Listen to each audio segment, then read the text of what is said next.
سيدنا وحبيبنا وشفيعنا مولانا محمد بن عبد الله صلى الله عليه وآله وعلى آله الطيبين الطاهرين وأصحابه الميامين المنتجبين. أشهد أن لا إله إلا الله وحده لا شريك له وأشهد أن محمدا عبده ورسوله. اللهم صل على محمد وآل محمد. اللهم صل على محمد وآل محمد. اللهم صل على محمد وآل محمد. فقال الله تعالى في القرآن الكريم: أعوذ بالله من الشيطان الرجيم. بسم الله الرحمن الرحيم. ومن الناس من يشري نفسه ابتغاء مرضات الله والله رؤوف بالعباد. Firman Allah dalam Al-Quran dalam surat Al-Baqarah ayat ke-207. Wa minan nasi man yashri nafsahu ibtigha'a mardatillah wallahu ra'ufun bil ibad. Dan di antara manusia ada orang yang mengorbankan dirinya untuk mengharapkan keridhaan dari Allah, dan Allah Maha Kasih Sayang kepada hamba-hambanya.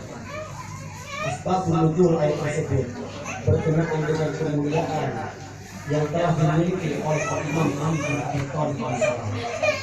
Dalam sebuah riwayat, ketika Rasul sallallahu alaihi wasallam pada malam Rasul ketika hendak mau hijrah, pada malam tersebut Rasul sallallahu alaihi wasallam memerintahkan kepada Imam Ali bin Abi Thalib agar menjadi pembaringan Rasul sallallahu alaihi wasallam. Karena sebelumnya Rasul sallallahu alaihi wasallam telah diberi kabar oleh Jibril alaihissalam bahwa pada malam tersebut orang-orang kafir tidak berbuat makar kepada Rasul sallallahu alaihi wasallam. Dan pada malam tersebut Rasul sallallahu alaihi wasallam memerintahkan kepada Imam Ali bin Abi Thalib, wahai Ali, maka tidurlah engkau di pembaringanku, wahai Ali. Pada malam tersebut Imam Ali bin Abi Thalib alaihissalam hanya mengatakan kepada Rasul sallallahu alaihi wasallam, wahai Rasulullah, apakah dengan tidurmu di pembaringanmu ini akan menjadi keselamatanmu, wahai Rasulullah? Pada waktu itu Rasul sallallahu alaihi wasallam beliau menjawab, wahai Ali, sungguhnya aku akan berada dalam lindungan Allah Subhanahu wa taala. Pada malam tersebut Rasul sallallahu alaihi wasallam menawarkan agar Imam Ali bin Abi Thalib menjadi tumbal bagi Rasul sallallahu alaihi wasallam. Padahal pada malam tersebut benar sekali ketika Rasul sallallahu alaihi wasallam pergi meninggalkan kota Mekah, pada malam tersebut 40 orang kafir telah menutup rumahnya Rasul sallallahu alaihi wasallam. Bahkan mereka telah mengetahui kabarnya Rasul sallallahu alaihi wasallam. Dan pada malam itu Imam Ali bin Abi Thalib menjadi tumbal bagi Rasul sallallahu alaihi wasallam. Itulah sebuah kemuliaan yang telah dimiliki oleh Imam Ali bin Abi Thalib. Seluruh para ahli hadis, seluruh para mufassirin telah sepakat bahwa ayat tersebut berkenaan dengan kemuliaan yang telah dimiliki oleh Imam Ali bin Abi Thalib, sehingga Allah Taala mereka di dalam Al-Quran, wa minan nasi man yashri nafsahu ibtigha'a mardatillah wallahu ra'ufun bil ibad. Dan di antara manusia ada orang yang mengorbankan dirinya untuk mengharapkan keridhaan daripada Allah Taala. Itulah sebuah kemuliaan yang telah dimiliki oleh Imam Ali bin Abi Thalib alaihissalam demi menjaga Rasul sallallahu alaihi wasallam. Pada malam tersebut benar sekali orang-orang kafir mereka telah menutup rumahnya Rasul sallallahu alaihi wasallam. Bahkan pada malam tersebut orang-orang kafir telah masuk ke rumahnya Rasul sallallahu alaihi wasallam. Dan pada malam tersebut Imam Ali bin Abi Thalib didudukkan, bahkan diikat di sebuah tiang rumah. Dan pada waktu itu orang-orang kafir mereka menanyakan kepada Imam Ali, wahai Ali, di manakah Muhammad, di manakah Muhammad? Dan pada malam tersebut Imam Ali bin Abi Thalib mengulur-ulur waktu, karena semakin lama di dalam jawaban daripada Imam Ali bin Abi Thalib, maka langkah bagi Rasul sallallahu alaihi wasallam menjadi semakin menjauh. Imam Ali bin Abi Thalib pada malam tersebut bahwa bukan hanya ditampar, bukan hanya dipukul, tetapi terus diinterogasi. Itulah sebuah kemuliaan yang telah dimiliki oleh Al-Imam Ali bin Abi Thalib.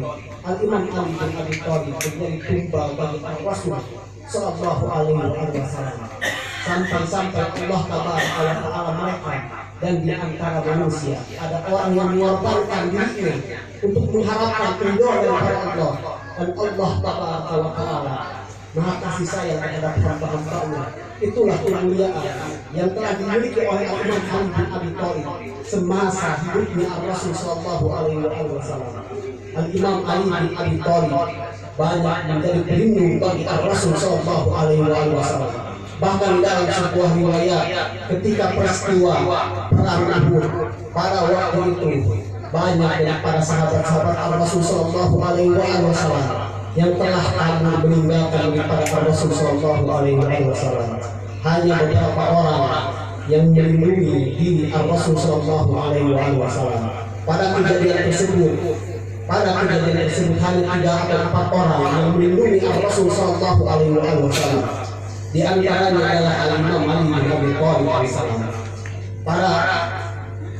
Pada waktu itu Rasul sallallahu alaihi wasallam, bahkan Al-Imam Ali bin Abi Thalib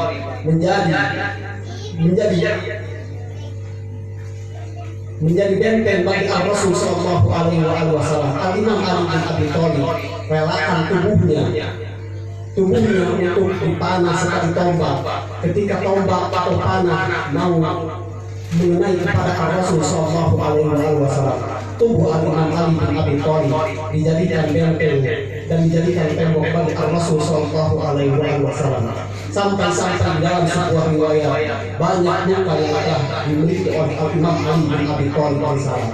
Di dalam sebuah riwayat ketika selesai perang, Rasul sallallahu alaihi wasallam melihat keadaan Al-Imam Ali bin Abi Thalib. Pada waktu itu Rasul sallallahu alaihi wasallam mengatakan kepada Al-Imam Ali, "Wahai Ali, sesungguhnya musibah yang menimpamu, aku sangat bersedih terhadap musibah yang menimpamu, wahai Ali." Dan pada waktu itu Al-Imam Ali bin Abi Thalib mengatakan kepada Rasul, "Wahai Rasulullah, inna fi dzatillahi qalil." Wahai Rasul, sesungguhnya ini di hadapan Allah Ta'ala ini sangatlah kecil. Itulah keberadaan Al-Imam Ali bin Abi Thalib. Al-Imam Ali bin Abi Thalib sebagai pelindung bagi Rasul sallallahu alaihi wasallam. Al-Imam Ali bin Abi Thalib sebagai penjaga bagi Rasul sallallahu alaihi wasallam. Makanya dalam ayat Al-Quran Allah Ta'ala telah mereka tentang kemuliaan yang telah dimiliki oleh Al-Imam Ali bin Abi Thalib. Di antaranya adalah wa minan nasi may yasri nafsahu ibtigha'a mardhatillah wallahu ra'ufun bil ibad. Dan di antara manusia ada orang yang mengorbankan dirinya untuk mengharapkan keridhaan daripada Allah Ta'ala. Itulah kemuliaan yang telah dimiliki oleh Al-Imam Ali bin Abi Thalib. Al-Imam Ali bin Abi Thalib, dan asbab ayat tersebut berkenaan dengan keunggulan yang telah dimiliki oleh Al-Imam Ali bin Abi Thalib. Dan ternyata dalam ayat tersebut berkenaan pula dengan yang telah dimiliki oleh kemuliaan yang telah dimiliki oleh Al-Imam Husain alaihissalam. Di hati Al-Imam Husain alaihi salawat. Allahumma sholli ala Muhammad wa ali Muhammad. Allahumma sholli ala Muhammad wa ali Muhammad. Allahumma sholli ala Muhammad wa ali Muhammad. Ayuhal ikhwan, dan pada hari ini kita telah memasuki bulan Muharram, yang mana dalam sebuah riwayat telah terjadi pembinasaan atau pembantaian terhadap keluarga Rasul sallallahu alaihi wasallam, terutama yang menimpa terhadap Al-Imam Husain alaihissalam. Di dalam sebuah riwayat Al-Imam Husain alaihissalam, berikut keluarganya, berikut para sahabatnya telah pergi dari tanah kelahirannya yang bernama kota Mekah, yang bernama kota Madinah. Dan sebelumnya Al-Imam Husain alaihissalam, di dalam sebuah riwayat ketika Muawiyah pada waktu itu dia telah mati atau telah tewas, pada waktu itu telah menunjuk putranya yang bernama Yazid menjadikan khalifah sepeninggal Muawiyah. Pada waktu itu Yazid memerintahkan kepada seluruh gubernur agar memberikan baiatnya kepada Yazid. Dan pada waktu itu Yazid memerintahkan kepada seluruh gubernur agar memberikan baiatnya demi kelanggengan dalam sebuah kekuasaan. Dan pada waktu itu Al-Imam Husain pun dipaksa untuk memberikan baiatnya kepada Yazid. Bahkan pada waktu itu apabila Al-Husain tidak memberikan baiatnya kepada Yazid, maka Yazid memerintahkan, maka sembelihlah Al-Husain. Itulah berkenaan dengan apa yang menimpa terhadap Al-Imam Husain alaihissalam. Pada waktu itu Al-Imam Husain alaihissalam mengatakan kepada seorang gubernur yang berada di Madinah, mengatakan, maka mana mungkin aku memberikan baiatku kepada Yazid, sedangkan Yazid dia adalah seorang yang berbuat maksiat, dia adalah seorang pemabuk, bahkan dia adalah orang yang senang bermain dengan perempuan, dia adalah orang yang senang bermain dengan anjing dan kera. Dan bukan hanya itu saja, Al-Imam Husain alaihissalam telah mengetahui telah banyak ajaran-ajaran Rasulullah Sallallahu Alaihi Wasallam yang telah dirubah oleh Yazid. Bahkan sunnah-sunnah Nabi telah ditinggalkan oleh Yazid oleh umat Muhammad Sallallahu Alaihi Wasallam. Maka pada waktu itu Al-Imam Husain alaihissalam mengatakan, maka apabila aku memberikan baiatku kepada Yazid, maka sama saja aku membenarkan kepada Yazid. Sedangkan Al-Imam Husain alaihissalam tidak ridho apabila ajaran Rasul Sallallahu Alaihi Wasallam sampai musnah di muka bumi ini. Makanya Al-Imam Husain alaihissalam mengatakan, maka mana mungkin aku berikan baiatku kepada Yazid, sedangkan kalian semua telah mengetahui bahwa sesungguhnya Yazid adalah seorang pemabuk, dia adalah orang yang sedang bermain dengan perempuan. Dan Yazid pun kalian telah mengetahui bahwa telah banyak ajaran-ajaran Rasul Sallallahu Alaihi Wasallam yang telah dirubah oleh Yazid. Dan pada waktu itu Al-Imam Husain alaihissalam tidak mau memberikan baiat kepada Yazid. Dan pada waktu itu Yazid mengatakan, bahkan memerintahkan kepada gubernur Madinah yang bernama Walid bin Uqbah, maka apabila Al-Husain tidak mau memberikan baiatnya kepada Yazid, maka tangkaplah Al-Husain. Dan pada waktu itu Al-Imam Husain alaihissalam sangat mengetahui sekali bahwa apabila Al-Imam Husain alaihissalam tidak segera meninggalkan kota Madinah, maka akan terjadi peperangan yang terjadi di kota Madinah. Sedangkan Al-Imam Husain alaihissalam sangat mengetahui sekali bahwa kota Madinah tersebut adalah kota yang telah lama telah dibangun oleh Rasul Sallallahu Alaihi Wasallam. Dan Al-Imam Husain alaihissalam tidak mau menodai kota Madinah karena kota Madinah tersebut adalah kota yang Rasul Sallallahu Alaihi Wasallam. Dan pada waktu itu Al-Imam Husain alaihissalam cepat-cepat meninggalkan kota Madinah. Di dalam sebuah riwayat, Al-Imam Husain alaihissalam tujuan yang paling utama adalah berangkat ke kota Makkah untuk melakukan ibadah haji. Dan di kota Makkah Al-Imam Husain alaihissalam selama beberapa bulan Al-Imam Husain alaihissalam banyak menemui para sahabat-sahabat Al-Imam Husain alaihissalam. Dan Al-Imam Husain alaihissalam mengatakan kepada sahabatnya tentang sebuah penderitaan, tentang sebuah masalah yang telah dialami oleh Al-Imam Husain alaihissalam. Sehingga pada waktu itu banyak para sahabat-sahabat Al-Imam Husain alaihissalam yang mengatakan kepada Al-Imam Husain alaihissalam bahwa Al-Imam Husain alaihissalam jangan berangkat ke Irak, jangan berangkat ke Kufah, karena di Kufah mereka adalah banyak orang-orang pengkhianat. Pada waktu itu Al-Imam Husain alaihissalam ketika Al-Imam Husain alaihissalam berada di kota Madinah, bahkan sampai Al-Imam Husain alaihissalam berada di kota Makkah, banyak surat menyurat yang telah datang kepada Al-Imam Husain alaihissalam. Di antara isi surat yang telah didatangkan kepada Al-Imam Husain alaihissalam, wahai Al-Husain, apabila engkau di kotamu merasa terancam, maka datanglah ke kota kami. Sungguhnya di kota kami engkau akan dijamin keselamatan, wahai Al-Husain. Itulah inti daripada isi surat yang berdatangan kepada Al-Imam Husain alaihissalam. Di dalam sebuah riwayat sampai ada 12.000 surat yang berdatangan kepada Al-Imam Husain alaihissalam. Dan pada waktu itu Al-Imam Husain alaihissalam ingin membuktikan bahwa sesungguhnya di kota Kufah tersebut banyak daripada para pecinta Al-Imam Husain alaihissalam. Dan Al-Imam Husain alaihissalam di dalam sebuah riwayat ketika beliau sudah melakukan ibadah haji, Al-Imam Husain alaihissalam pada waktu itu cepat-cepat meninggalkan kota Mekah dan bertugas untuk menuju kota Kufah. Di dalam sebuah riwayat ketika Al-Imam Husain alaihissalam di tengah perjalanan ternyata telah berada pasukan Yazid yang telah dipimpin oleh Umar bin Sa'ad yang berjumlah 4.000 pasukan telah mengintai Al-Imam Husain alaihissalam. Di dalam sebuah riwayat Umar bin Sa'ad memaksa kepada Al-Imam Husain alaihissalam, wahai Al-Husain, maka cepat berikanlah baiatmu kepada Yazid, wahai Al-Husain. Maka apabila engkau tidak memberikan baiatmu kepada Yazid, maka sesungguhnya Yazid telah memerintahkan kepada aku agar engkau diseret ke sebuah tempat yang bernama Karbala. Pada waktu itu Al-Imam Husain alaihissalam mengatakan, maka mana mungkin wahai Umar bisa aku memberikan baiatku kepada Yazid, sedangkan engkau sendiri telah mengetahui telah banyak ajaran-ajaran Rasul sallallahu alaihi wasallam yang telah dirubah dan telah banyak sunnah Rasul sallallahu alaihi wasallam yang telah ditinggalkan. Maka mana mungkin aku memberikan baiatku kepada Yazid. Dan pada waktu itu Umar bin Sa'ad atas perintah Yazid menyeret Imam Husain alaihissalam ke sebuah tempat yang bernama Karbala. Dan di Karbala tersebut darah Al-Imam Husain alaihissalam ditumpahkan, bahkan darah kita Rasul sallallahu alaihi wasallam ditumpahkan serta ditumpahkan di tempat tersebut.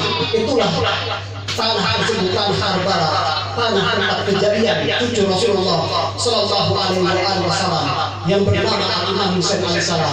Al-Imam Husain alaihissalam berikut keluarganya, berikut daripada Bani Hashim, daripada keturunan Bani Hashim dibantai di tempat tersebut. Itulah nama tempat tersebut yang bernama Karbala. Di dalam sebuah riwayat itulah kemuliaan yang telah dimiliki oleh Al-Imam Husain alaihissalam. Al-Imam Husain alaihissalam apabila beliau memberikan baiatnya kepada Yazid, maka sama saja beliau telah meridhoi terhadap ajaran Yazid, telah meridhoi bahwa ajaran Rasul sallallahu alaihi wasallam ini telah dirubah oleh Yazid. Maka di dalam sebuah riwayat Al-Imam Husain alaihissalam beliau mengatakan, inna ma kharajtu li talabil Islam fi ummati jaddi Rasulullah sallallahu alaihi wasallam uridu an amara bil ma'ruf wa anha 'anil munkar. Inna ma kharajtu li talabil Islam, sesungguhnya aku keluar bukan untuk mencari makan. Sesungguhnya aku keluar bukan untuk berbuat makar atau merebut kekuasaan, tetapi sesungguhnya aku keluar untuk memperbaiki umatnya, kakekku Rasulullah sallallahu alaihi wasallam. Uridu an amara bil ma'ruf, sungguhnya aku menginginkan agar mereka mengerjakan yang ma'ruf wa anha 'anil munkar, dan sungguhnya aku menginginkan agar mereka mencegah daripada perbuatan yang munkar. Wa uridu an asira bi sirati jaddi Rasulullah sallallahu alaihi wasallam, sesungguhnya aku menginginkan agar umatnya kakekku berada pada jalannya Rasul sallallahu alaihi wasallam. Itulah salah satu ucapan yang diucapkan oleh Al-Imam Husain alaihissalam. Sesungguhnya Al-Imam Husain alaihissalam keluar ke medan Karbala bukan hanya untuk mencari kekuasaan, bukan untuk membuat keonaran, tetapi untuk memperbaiki tentang risalahnya kakeknya Rasulullah sallallahu alaihi wasallam. Maka apabila Al-Imam Husain alaihissalam sudah sahih di Karbala, maka sesungguhnya ajaran yang telah dibawa oleh Rasul sallallahu alaihi wasallam akan sulit sekali dikenali oleh umat atau generasi-generasi yang datang setelah Al-Imam Husain alaihissalam sahih. Itulah berkenaan dengan Al-Imam Husain alaihissalam. Al-Imam Husain alaihissalam sangat menyayangi terhadap umatnya Rasulullah sallallahu alaihi wasallam. Maka di Karbala Al-Imam Husain alaihissalam untuk menegakkan, untuk mempertahankan ajaran Rasul sallallahu alaihi wasallam. Al-Imam Husain alaihissalam ketika beliau berada di Karbala, Al-Imam Husain alaihissalam beliau ridhokan tubuhnya dicincang-cincang. Beliau ridhokan putra serta putrinya ditawar. Itulah berkenaan dengan Al-Imam Husain alaihissalam demi agama Rasulullah sallallahu alaihi wasallam. agar umat sepeninggal Rasul Sallallahu Alaihi Wasallam, agar umat sepeninggal Imam Husain alaihissalam dapat dengan mudah mengenal sebuah kebenaran. Maka manakah ajaran yang telah dibawa oleh Rasul Sallallahu Alaihi Wasallam? Apakah yang telah dibawa oleh Yazid ataukah ajaran yang telah dibawa oleh Imam Husain alaihissalam? Makanya dalam sebuah hadis Rasulullah Sallallahu Alaihi Wasallam, An-Nan Husain misbahul huda wa safinatul najah. Sesungguhnya Al-Husain adalah misbahul huda, cahayanya petunjuk, wa safinatul najah, dan bahkannya keselamatan. Al-Imam Husain alaihissalam menjadi cahaya bagi siapa saja yang mencari petunjuk. Itulah keberadaan Al-Imam Husain alaihissalam, dan dengan syahadahnya Al-Imam Husain alaihissalam dapat menerangi alam dunia ini, bukan hanya ketika di zaman Al-Imam Husain alaihissalam, tetapi cahaya tersebut dapat menembus daripada generasi ke generasi sampai terus menerus sampai yang kiamat. Makanya apa yang telah disabdakan oleh Rasul Sallallahu Alaihi Wasallam, Inna fi fadlil Husain hararatan fi qulubil mu'minin la tabra fihi abada. Sesungguhnya pada peristiwa pembunuhan Imam Husain alaihissalam ada hararatun fi qulubil mu'minin, ada bara api di setiap hati-hati orang mukmin, la tabra fihi abada, dan bara api tersebut tidak akan pernah padam untuk selama-lamanya. Itulah keberadaan Al-Imam Husain alaihissalam. Al-Imam Husain alaihissalam, makanya di dalam sebuah riwayat Al-Imam Husain alaihissalam meridhokan tubuhnya menjadi tumbal demi Rasul Sallallahu Alaihi Wasallam, sama dengan kemuliaan yang telah dimiliki oleh Imam Ali bin Abi Thalib alaihissalam. Itulah kemuliaan yang telah dimiliki oleh Imam Husain alaihissalam. Dihubbi Imam Husain alaihi wasallam. Allahumma sholli ala Muhammad wa ali Muhammad. Allahumma sholli ala Muhammad wa ali Muhammad. Allahumma sholli ala Muhammad wa ali Muhammad.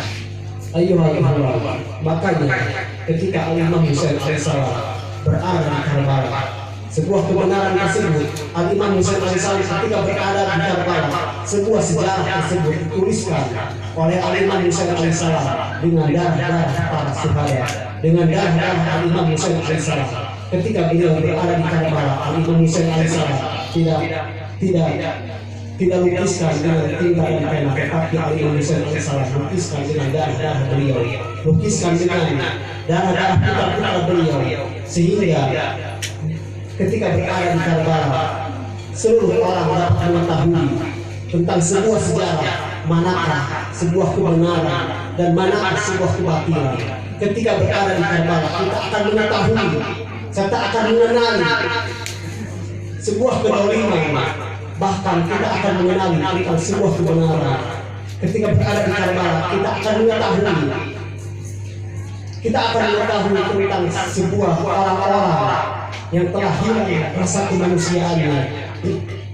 Di Karbala pula kita akan mengetahui bagaimana kesetiaan para sahabat-sahabat yang telah dimiliki oleh Al-Imam Husain alaihissalam. Itulah pelajaran daripada Karbala. Pelajaran dari Karbala adalah Al-Imam Husain alaihissalam. Al-Imam Husain alaihissalam intinya adalah mempertahankan ajaran yang telah dibawa oleh Rasul Sallallahu Alaihi Wasallam, agar umat sepeninggal Imam Husain alaihissalam dengan mudah dapat mengenal tentang sebuah kebenaran, tentang sebuah ajaran yang telah dibawa oleh Rasul Sallallahu Alaihi Wasallam. Makanya sampai detik ini kita masih diberikan kekuatan oleh Allah Ta'ala, sehingga kita dapat mengenal sebuah ajaran yang telah dibawa oleh Rasul Sallallahu Alaihi Wasallam dengan darah Imam Husain alaihissalam. Itulah keberadaan Imam Husain alaihissalam demi mengabadikan ajaran yang telah dibawa oleh Rasul Sallallahu Alaihi Wasallam. Mudah-mudahan kita semua dengan selalu menceritakan tentang kemuliaan yang telah dimiliki oleh Rasul beserta keluarga Rasul.